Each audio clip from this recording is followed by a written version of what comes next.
Bien le bonjour, je suis Jean-Marc Landry, biologiste, éthologue de formation et je travaille sur le triptyque loup, troupeau et protection depuis une trentaine d'années. Et aujourd'hui, j'aimerais vous présenter une étude que nous avons faite dans le PNR, donc le Parc naturel régional du Haut-Jura de 2019 à 2021. Et là, ce qu'on va vous présenter aujourd'hui, c'est les résultats. Donc, ce que je vous propose, il y a un mot d'accueil du parc, mais comme c'est une conférence enregistrée, donc vous n'aurez pas le mot d'accueil du parc. Le déroulé de la présentation se fera ainsi. Alors, si jamais vous avez les yeux qui descendent, c'est pas que j'ai un ordinateur devant moi. Ne vous inquiétez pas. Donc, il y aura une partie d'introduction. Une première partie où je vais faire un peu l'état des lieux du loup.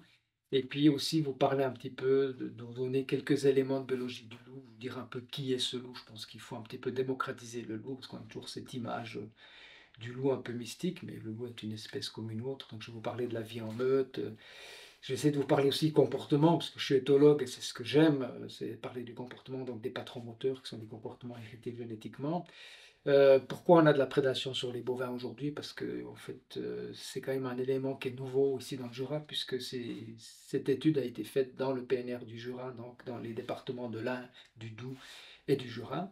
Et puis, je vais parler aussi d'un sujet qui revient tout le temps, c'est les attaques du loup sur l'homme. Est-ce que le loup est vraiment dangereux pour l'homme? Ça va cadrer la première partie. Puis la seconde partie, on va parler vraiment du diagnostic de vulnérabilité. Je vais vous parler un peu de ce qu'est un diagnostic. Et puis, nous avons mis, grâce au projet Canovis, qui est un projet où on a filmé de nuit des interactions loups, chiens de protection, troupeaux. On a remonté, remodelé un peu les indices de vulnérabilité. Puis, je vais vous proposer cette nouvelle méthode. Et puis, bien sûr, on va vous présenter les résultats. Qu'est-ce qu'on a trouvé ici dans le Jura? Et puis, l'idée, c'est aussi de présenter des outils de protection, quelles sont les stratégies, et puis quelles sont les perspectives, comment on pourrait améliorer la protection des troupeaux. Et je vais terminer tout ça par une conclusion. Donc, en introduction, il faut savoir que le loup, il revient en fait depuis les Alpes. Il va être là probablement dans le Jura, dans tout l'arc jurassien, pendant ces prochaines années. Et je ne pense pas qu'on reviendra en arrière, donc il faudra s'y faire, qu'on le veuille ou non. On voit que ça amène beaucoup de conflits. Quelque chose qui est complètement nouveau, c'est les attaques de loups sur les bovins. Avant, c'était toujours sur les brebis, les moutons en règle générale, et puis les chèvres. Mais là, on voit ça touche un nouvel élément, c'est un nouvel élément économique aussi, donc c'est pas simple pour les éleveurs. Et puis, le loup, il est protégé. Et donc, maintenant, on parle aujourd'hui de passer de strictement protégé à protégé. Mais le loup restera de toute manière une espèce protégée aussi bien au niveau français qu'européen. Donc, il faudra bien faire avec. Donc, c'est-à-dire qu'on ne pourra pas l'éliminer de la France. Et puis, il est fortement probable que l'arc jurassien lui-même est un axe de dispersion. C'est-à-dire que ça fait très longtemps que des loups passent. Ils se sont installés à partir de 2019, mais ça fait depuis 2003-2004 que nous avons des indices de présence de loups qui passent des Alpes sur les Vosges et un peu plus au nord. Donc, de toute façon, quoi qu'on fasse, il passera là. Et puis, c'est vrai qu'il arrive dans un domaine où on a une absence de tradition de protection des troupeaux, puisqu'on était plutôt ici dans le Jura, plutôt une culture bovine avec trois types d'élevage que je vous présenterai tout à l'heure. Mais on fait du fromage, on fait du lait, on fait aussi de la viande, bien entendu. Mais c'est quelque chose qui est un peu nouveau, c'est ce retour du loup, c'est un peu nouveau pour tout le monde. Exact, la même chose pour nous. Et puis ça a un impact sur tout le monde et sur le système pastoral. Et puis c'est vrai que le loup a aussi un rôle à jouer dans l'écosystème, comme l'élevage, comme le pastoralisme. Et puis c'est vrai que on a été contacté, donc IPRA a été contacté à partir de 2018 par le PNR du Haut-Jura pour commencer à travailler, faire de l'information, parce que le PNR pensait bien que le loup allait arriver, donc il voulait être un petit peu en amont, être un peu pionnier. Et ce qu'il faut aussi savoir, c'est que pour l'instant, le plan national loup ne considère pas les bovins comme protégeables, donc il n'y a pas de financement. Donc c'est vrai que le PNR, dans ce contexte-là, a financé ces analyses de vulnérabilité pour un peu montrer qu'est-ce qu'on était capable de faire. Et l'idée, un petit peu l'objectif de cette conférence, c'est de proposer une nouvelle clé de lecture des atouts et des contraintes des systèmes agricoles sur ce territoire face au retour du loup. C'est quelque chose qui est important, et notamment les exploitations bovins-lait. Vous savez que du côté français, on fait du comté. C'est quand même une économie qui est importante. Le côté suisse, on fait du gruyère. Je dis toujours que le gruyère est quand même meilleur que le comté, mais ça, c'est chacun son truc. Et puis, c'est vrai que le PNR met ça en parallèle des dispositifs de l'État, parce que l'État doit quand même mettre en place des dispositifs PNAJ, mais comme on le sait, pour les bovins, il n'y a pas grand-chose qui se fait. Et ce qui est important, c'est qu'à la fin de cette conférence, de faire un constat, mais surtout de proposer des nouveaux outils de protection. Qu'est-ce qu'on est capable de faire avec des bovins? C'est nouveau, même nous qui travaillons plutôt sur les ovins, on est en train d'apprendre. Ça fait quelques années que je travaille sur les bovins, mais je ne suis pas un grand spécialiste des bovins. Donc voilà, il faut aussi présenter une boîte à outils et discuter avec tout le monde. Je pense que tout le monde tout le monde peut avoir un avis, mais il faut qu'on travaille tous ensemble. Je pense que c'est important. C'est pas le scientifique qui doit venir dire il faut faire ça, mais c'est le scientifique avec les pastoralistes, avec les éleveurs, avec les naturalistes, puis tous ensemble, peut-être qu'on peut trouver aussi des outils qui sont intéressants, qui permettent une cohabitation à long terme de la présence des prédateurs, que ce soit lynx et loup, avec les systèmes d'élevage ovins, bovins et caprins ici dans le Jura.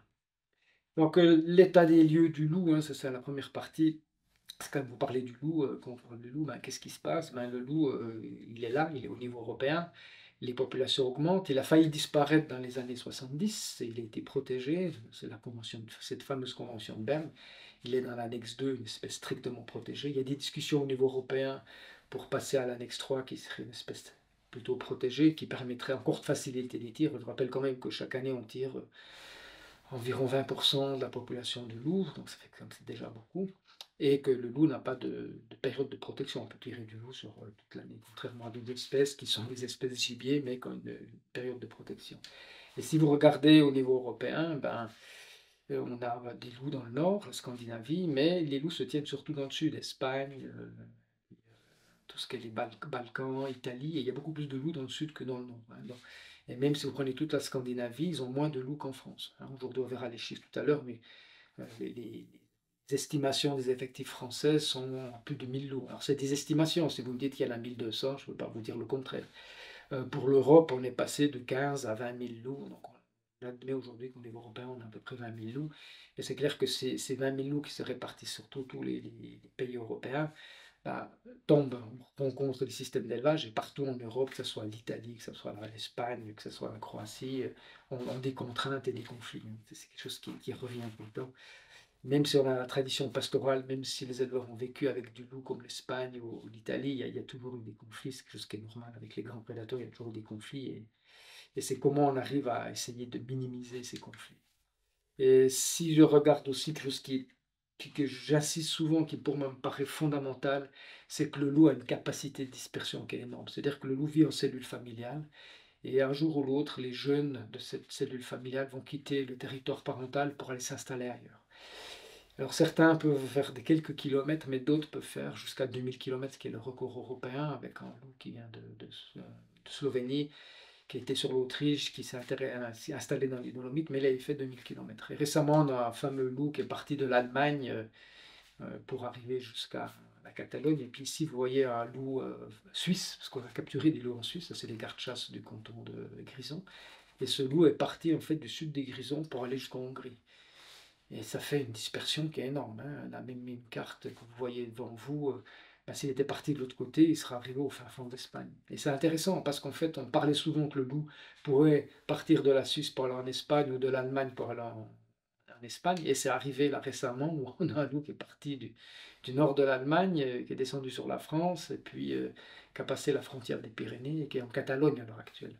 Alors pourquoi on le sait? Parce qu'on a pu récolter des crottes, des indices génétiques, les pays travaillent un peu entre eux quand même, et on a pu suivre ce loup. Donc, ça vous montre la capacité de dispersion de ce loup. Alors, en tant que biologiste aujourd'hui, de dire qu'il faut protéger les loups par pays ou par région est pour moi un non-sens, parce que les loups seront partout. Un loup qui naît aujourd'hui dans le Jura suisse ou le Jura français peut se retrouver en Allemagne, en Espagne, en Italie. Un loup qui vient d'Italie peut très bien se retrouver en Autriche. Donc ils ont cette capacité de dispersion qui est énorme, et il faut en tenir compte dans la gestion du loup, mais surtout dans la protection des troupeaux. Cette information est fondamentale parce que ça veut dire que même si un jour on éradique le loup dans le Jura, on sera toujours dans une zone de colonisation et on aura toujours des soucis avec des loups disperseurs. Et parfois, le fait que des loups soient installés sur un territoire, ça permet aussi à ces loups de protéger en fait le territoire contre la venue d'autres loups. Et si on a des loups qui s'attaquent peu aux bovins ou peu aux ovins, mieux vaut garder ceci. Ça fait un outil de protection, ça veut dire qu'ils protègent les bovins face à d'autres loups à quelque part, hein. Ça, c'est important, parce qu'on a des meutes il n'y a pas tous les loups hein, qui attaquent les bovins. Certains le font, d'autres le font. Et bien sûr, ces populations augmentent, et pour la population française, ben aujourd'hui, je dis aujourd'hui, c'est pour l'année 2023, on est à 157 zones de présence permanente. ou meute aussi.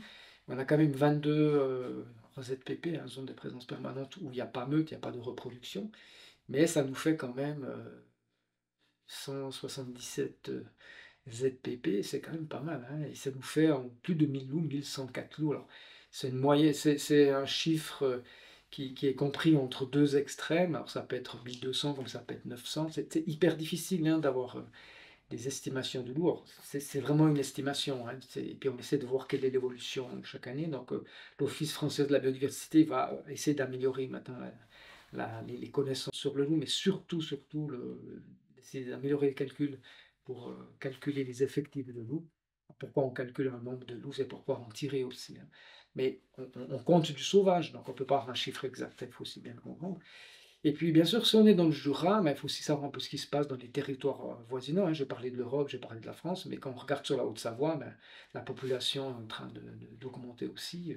Donc, nous avons aussi un travail sur la vallée de Chamonix, de la communauté commune de Chamonix, puis on voit que les meutes sont aussi installées. Et puis là, on a une carte qui date de 2022, mais il y a encore d'autres meutes qui ont été confirmées aujourd'hui. Le Valais, il y a aussi pas mal de meutes, même s'ils en ont tiré récemment. Mais ça veut dire quand même que le Jura est quand même pris entre un étau qui est l'arc jurassien, la Haute-Savoie, et puis on peut même, la Suisse, hein, il y a plus de 20 meutes, donc on a des loups qui dispersent des grisons qui sont montés sur le Jura. On a eu sur l'est de la Suisse des loups qui sont arrivés dans le Jura aussi. Alors quand je dis le Jura, hein, bien sûr c'est le Jura français, le Jura suisse c'est la zone géographique, donc ça bouge toujours. Et même l'Allemagne, hein, on a pas mal de loups, on a plus de loups en Allemagne qu'en France, et ça on l'oublie souvent, et ces loups dispersent. On a eu un loup en Bretagne qui venait d'Allemagne. Et le loup qui était en Bretagne, c'est pas un loup de la sous-espèce italienne, c'est pas italo-alpin, mais c'est un loup d'Europe centrale, qui sont un peu plus gros. Et en Suisse, on a eu les deux premiers loups d'Europe centrale. Donc on voit aussi qu'on a cette dispersion depuis l'Allemagne. Et ce qu'il ne faut jamais oublier, cet arc jurassien est compris en étau entre l'Allemagne, la Suisse, les Alpes, et c'est un passage obligé. Donc quoi qu'on fasse, je le redis et je le redirai encore, les loups seront là et vont le rester longtemps. Puis là, on a même présence de loups en Franche-Comté, chez nous. Aujourd'hui, on a 5 meutes qui sont chez nous. Et on avait en 2019 la première reproduction avérée, qui est la meute du marché rue, avec les deux reproducteurs boucle d'or et gros pépère. Et en 2023, on avait une meute qui s'est installée sur la réserve naturelle nationale de la Haute-Chaîne, avec la Dôle, une meute là.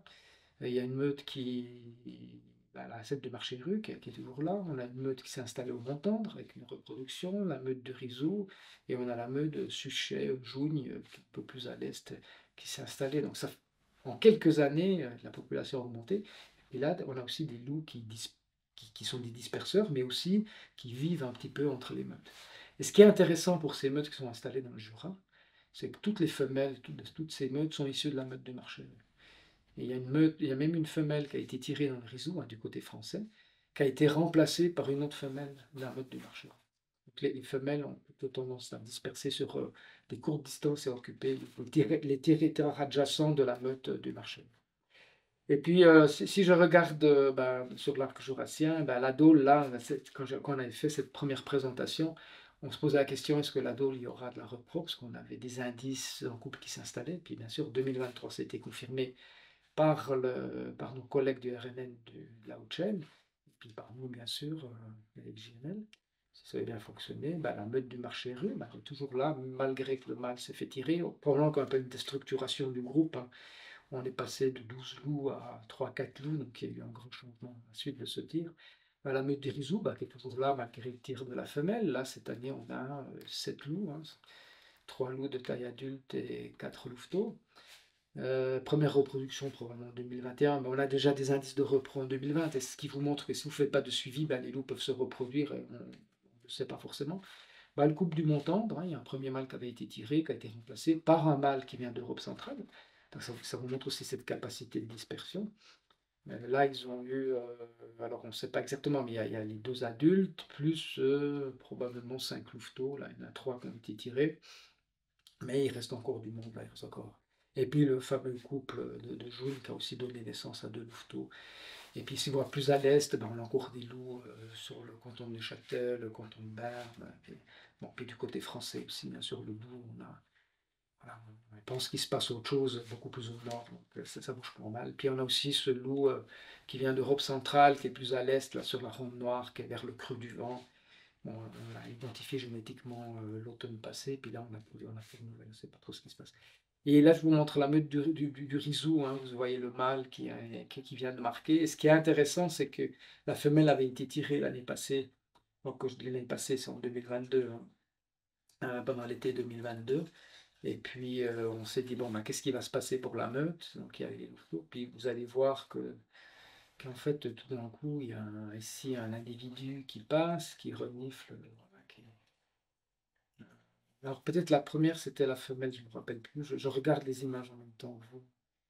Et puis vous avez, ah oui, vous avez le mâle qui fait un contre-marquage derrière. Donc le premier individu que vous avez vu, c'était la femelle, et là vous avez un contre-marquage, voilà, du mâle derrière. Donc cette image-là, quand c'est un contre-marquage, ça veut dire qu'on a une femelle reproductrice et un mâle reproducteur. Donc cette femelle qui a été tirée a été déjà remplacée par une autre femelle. Donc ça a été très vite. Là, un jour, on a aussi fait, essayer de voir au niveau du territoire toutes les attaques qu'il y a eu. Et on a répertorié tout ça. Alors ce qui est un peu dommage, c'est que comme on travaille Suisse et France, il n'y a pas forcément des échanges de données, donc nous on a essayé de voir un peu ce qui se passait. À partir de 2023, on n'a plus trop d'informations sur les dégâts en France, parce qu'il y a eu des activistes qui ont été à essayer d'empêcher les tirs, et puis le préfet a décidé voilà, un peu calmer le jeu, pas trop distribuer les informations.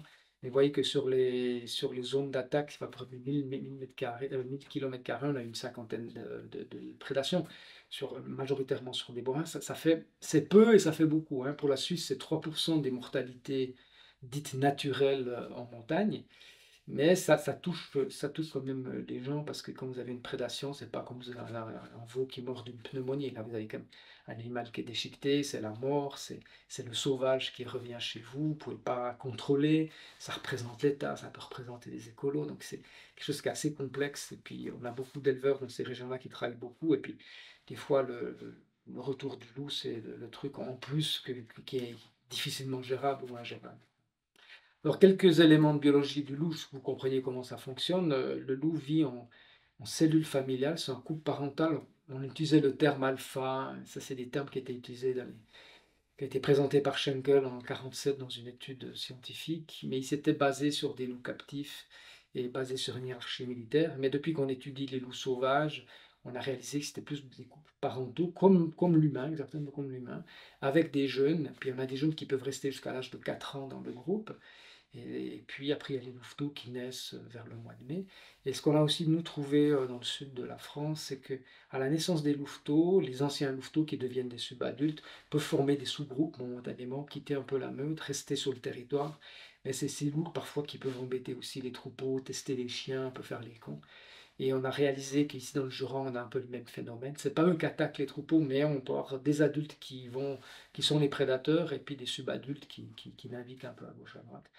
Et il y a aussi quelque chose qui est important qu'on connaissait, qu'on connaît un peu moins, c'est ce qu'on appelle des loups flotteurs. C'est des loups qui appartiennent pas forcément à la meute, mais qui peuvent circuler entre les territoires, puis qui attendent un peu qu'il y ait une opportunité qui se présente pour remplacer un des reproducteurs.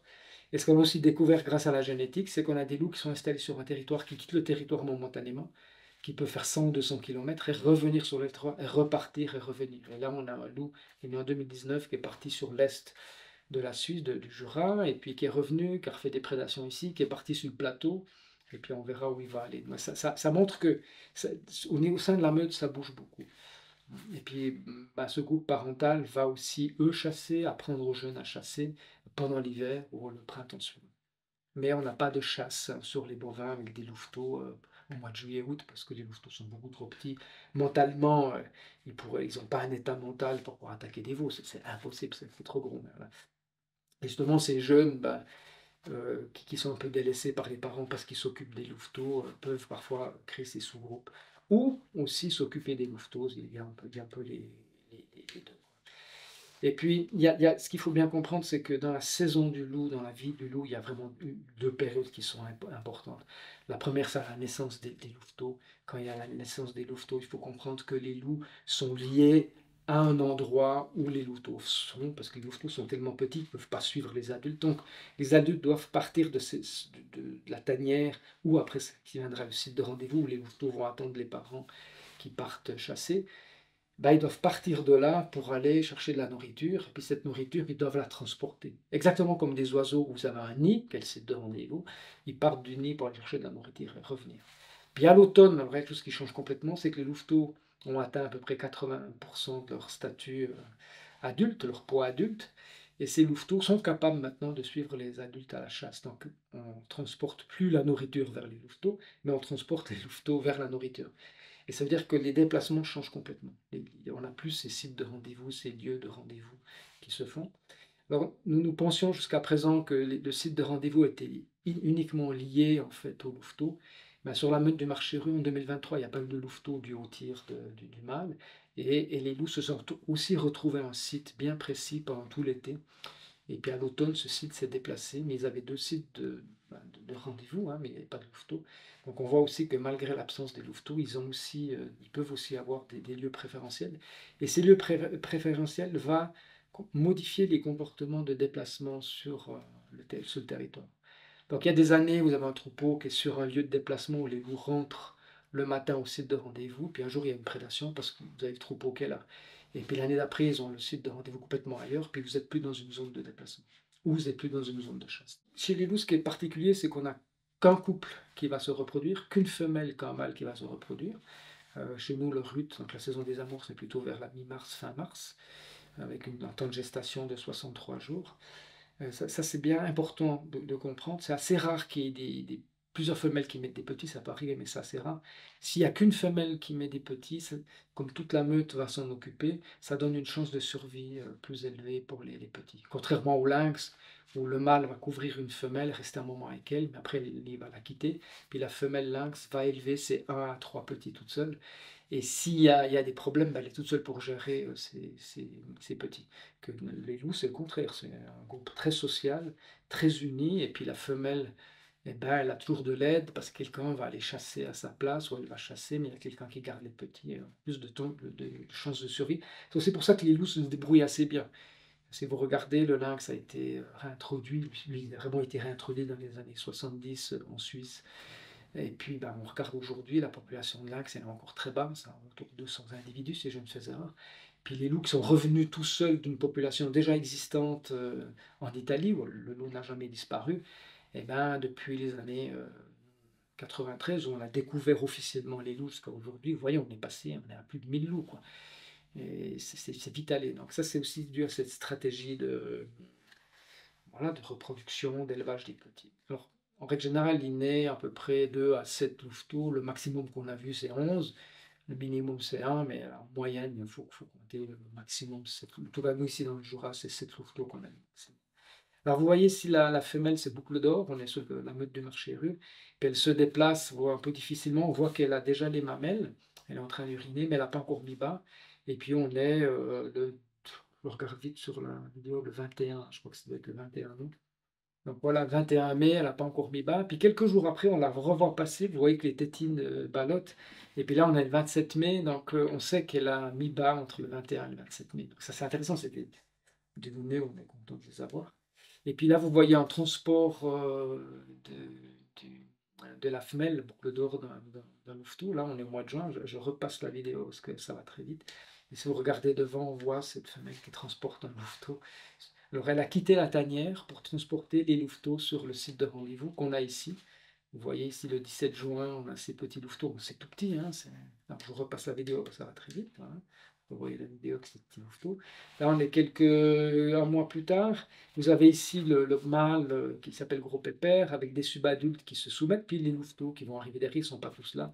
Et vous allez voir maintenant aussi arriver un subadulte, c'est une femelle subadulte, et puis avec derrière boucle d'or, qui est assez reconnaissable parce qu'elle est très rousse et qu'une queue très courte.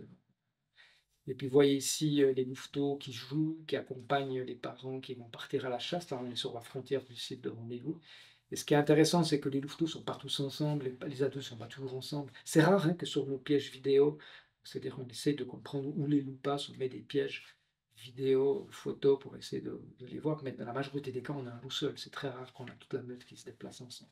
Donc, vous voyez ici la taille des adultes et la taille des petits. Là, on est au mois d'août, fin août. Et ce qui est intéressant, c'est qu'on a essayé de suivre aussi ces loups, alors qu'on a suivi Boucle d'Or, parce qu'on la reconnaît facilement sur ces fameux pièges vidéo.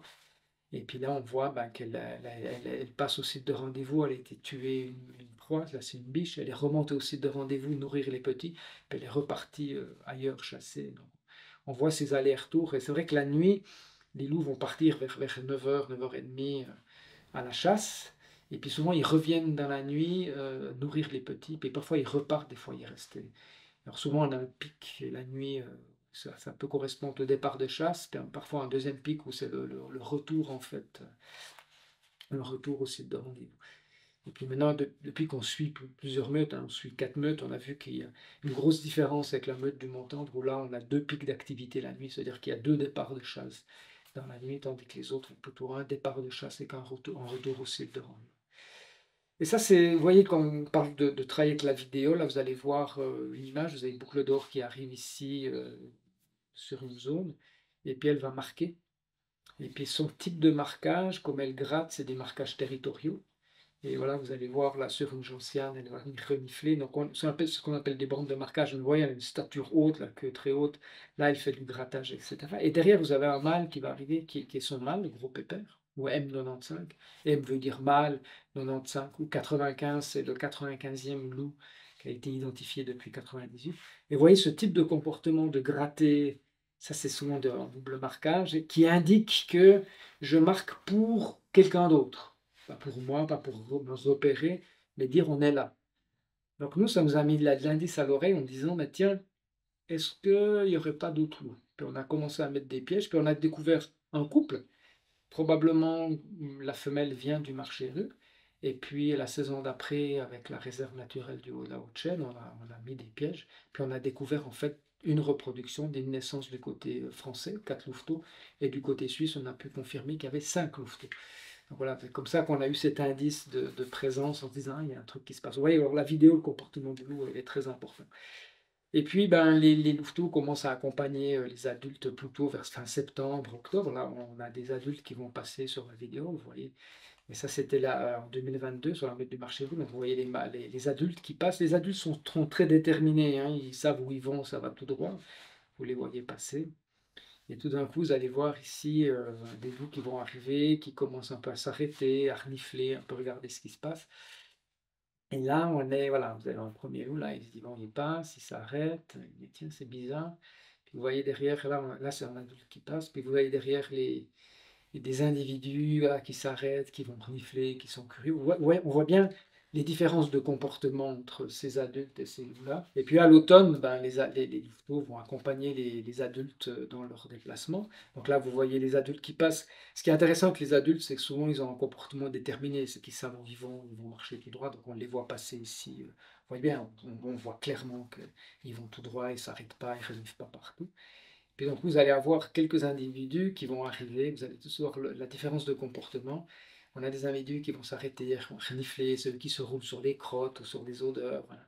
Et ça, ces individus-là, c'est les louveteaux, ils sont très curieux. Puis quand on les pisse dans la neige, on voit aussi qu'il n'y a pas toujours cette ligne rectiligne, hein. Parfois, on les voit un peu, comme on dit dans le Jura, schnoquer. Voilà, on les voit apparaître ici. Et vous les voyez, ils ont vu une odeur. Donc, c'est pour ça qu'on a mis la caméra, parce qu'il y avait une bande de marquage. Et puis on les voit renifler en train de. Voilà, ils sont intéressés, puis tout le monde se met là. Et puis, bon, c'est comme ça à la nuit qu'on reconnaît assez facilement les louveteaux. Ils ont vraiment ce comportement qui est très différent. D'où toujours l'importance de mettre des pièges vidéo et pas photo, parce que la vidéo nous apporte beaucoup d'informations. Voilà, bon, je passe à voilà, encore un des louveteaux qui traînaille là. Et puis on a aussi essayé d'étudier dans le Jura quelque chose qui est assez particulier, c'est la fréquence d'attaque. On a été surpris que la fréquence d'attaque en fait diminue au cours de la saison. Elle a commencé, quand je dis fréquence d'attaque, c'est sur les bovins bien entendu. C'est surtout des jeunes bovins qui sont touchés, moins de 12 mois, mais 95% c'est moins de 15 mois. Et c'est plutôt des vaches à viande, si je peux m'exprimer ainsi, ou pour la sélection. Et puis on voit qu'à partir de la mi-août, on a une diminution de la fréquence d'attaque. Et c'est étonnant, pour l'instant on n'a pas encore trouvé l'explication. Euh, Pourquoi c'est étonnant? C'est que à partir du mois d'août, ben, les louveteaux grandissent, donc on aurait besoin de plus de nourriture, puis en fait, ben, d'un coup, les loups attaquent moins les bovins. En tout cas, ça fonctionne bien du côté suisse. Côté français, c'est un peu plus complexe parce qu'on les attaque plus tard. Mais on se pose la question pourquoi. Et ces loups qui croisent des bovins toute la saison, c'est pourquoi ils attaquent pas autant les bovins, quoi. Moi, la question me taraude. Si je suis un loup, j'ai des bovins partout, je sais où ils sont, c'est prédictible, je peux y aller jour et nuit. Pourquoi j'attaque pas plus des bovins? En fait, ces graphiques-là qui montrent que malgré toutes les attaques qu'on a eu, une vingtaine, les loups se nourrissent surtout sur du gibier. Et c'est ce qu'il faut retenir. Et que la fréquence de rencontre, les loups qui voient du bovin tous les jours, les louveteaux qui naissent sur des sites de rendez-vous, où il y a du bovin, en fait, les loups n'attaquent quasi jamais les bovins. Alors c'est toujours un drame quand ils attaquent un bovin, mais il faut bien voir que dans la globalité, ils attaquent peu les bovins, quoi. Et la question, c'est de dire, mais pourquoi? Avec les ovins, c'est la même chose. Vous allez dans le sud, dans le Mercantour, dans le Var, ils croisent des moutons tous les jours. Et pourquoi d'un coup ils attaquent? On ne le sait pas. Donc depuis cette année, on a un petit indice, on a vu que la fréquence d'attaque est aussi liée à la réussite et à la possibilité de consommer la proie, de consommer le bovin. S'ils peuvent consommer le bovin, ça leur fait de la nourriture, et la prochaine attaque va être la durée va être plus longue que s'ils ont blessé un animal ou si on retire la carcasse tout de suite, eh ben, la fréquence d'attaque augmente. Donc là, ça va être quelque chose d'intéressant à savoir, est-ce que il faut laisser les carcasses plus longtemps pour que les loups aient accès, qu'ils puissent se nourrir, puis diminuer la fréquence d'attaque. Mais ça, c'est aussi des questions politiques, parce qu'en Suisse, on a la loi sur les épées aussi qui vous dit qu'au bout de 3 jours, il faut retirer la carcasse. Mais pour le loup et comme outil de protection, ce serait nécessaire de laisser la carcasse beaucoup plus longtemps pour que les loups aient accès et puissent se nourrir. Quand un animal qui est mort, ben, mieux vaut qu'il le mange que de s'attaquer à lui. On a aussi vu que les loups évoluent dans un environnement humain. Ils peuvent aussi se déplacer de jour, mais c'est assez rare quand même. Mais ils peuvent se déplacer de jour. Et ben, ici, on a Boucle d'Or qui est à midi, très loin du site de rendez-vous. Je pense qu'elle n'est pas rentrée, elle rentre le matin. Ouais, c'est mauvais temps, mais on a un accès là, les humains passent par là, c'est connu. Derrière, vous avez vu ce loup qui est passé, qui était gros mal. Et puis en bas, vous avez un autre loup qui se balade sur une zone, on est en hiver, c'est une zone où je vais souvent courir, où les gens passent, là, la journée, il y a 50, 100 personnes qui passent là. Donc on voit que le loup a l'habitude de l'environnement humain, il n'a pas peur des infrastructures humaines, parce que pour lui, c'est pas un problème. Alors, il a toujours peur des humains à une certaine distance, parce qu'il a une distance de fuite, puis il peut partir sans problème, et il ne risque pas grand-chose, à moins que vous ayez un fusil. C'est pour ça que on dit que les loups n'ont pas peur des humains. Si, ils gardent quand même une certaine distance de fuite, parce que l'humain peut être un danger.